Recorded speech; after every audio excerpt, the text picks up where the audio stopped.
Okay, now the last thing or one of the last things we're going to discuss is the influence of government on the loanable funds market. Now, one thing that I'm going to briefly describe, because what government influence on the loanable funds market is whether the government's running a surplus or a deficit. Okay, if the government is running a surplus, what that simply means is that the government is spending less every year than the revenues that they bring in from taxes. Okay, so essentially they're banking money. They have more money than they're spending.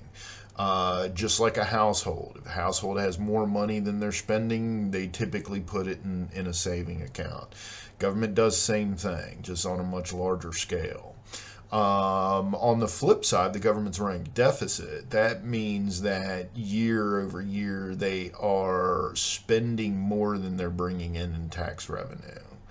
And if they're spending more than they're bringing in on tax revenue, just like a household would have to start using credit cards, the government has to start drawing money out of the private sector loanable funds market. Okay, so you can think of the government as this sort of separate entity that stands just outside the private sector loanable funds market and either adds to loanable funds if they're running a surplus or depletes loanable funds if they're running a deficit. Okay, so if the government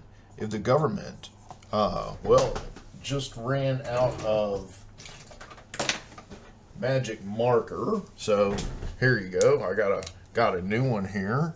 So if the government is running a surplus, this implies that the supply of loanable funds curve will increase. In other words, it will shift to the right. And because now there's more cash in the loanable funds market available to be borrowed, this implies that the interest rate will fall. And this implies that the quantity of loanable funds, the equilibrium quantity of loanable funds, will increase. Okay, so government runs a surplus, we get lower interest rates. It makes private sector borrowing cheaper. Okay, so that's a good thing. That's why economists like it when the government runs a surplus. With regard to this shift, just refer back to the last video, and you'll see why all this occurs.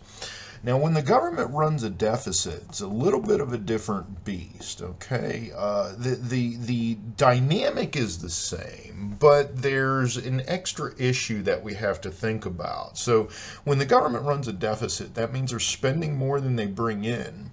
This means that the government becomes a net borrower of funds. Okay, now this affects the demand for loanable funds curve, just like we discussed in previous videos.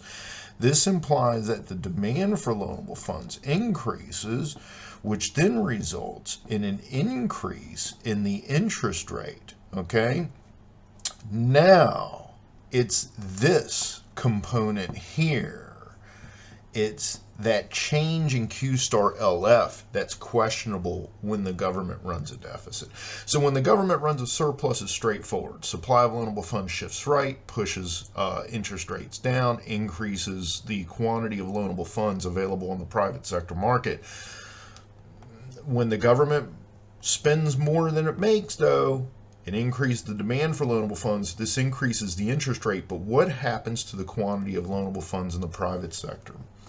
Well, let's take a look at that. Okay, so we've got the private sector supply of loanable funds. We have the private sector demand for loanable funds. And I think the book uses slightly different notation denoting private sector. I'm just going to leave it like this, and I'll just use the color of the magic marker. So the government runs a deficit. This increases the demand for loanable funds because where are they going to get the money? They can't raise taxes right away, so they go into the loanable funds market and borrow the private sector loanable funds.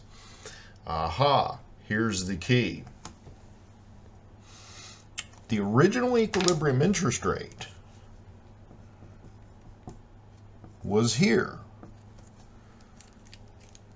It is now here. Okay? The interest rate has risen due to that increase in the demand from loanable funds from the government needing to borrow money from the private sector. Quantity demanded of loanable funds in the marketplace, however, in other words, the new private sector loanable funds amount is only that. Okay? That's the original equilibrium loanable funds amount. That's the new private sector amount of loanable funds. The total amount of loanable funds on the market is actually here. But the government is taking that much out of that pile of cash available to the private sector. So private sector investment actually falls due to the increase in the interest rate. The government takes this much, leaves the private sector with this much. What does this mean? Could mean slower economic activity. We call this the crowding out effect.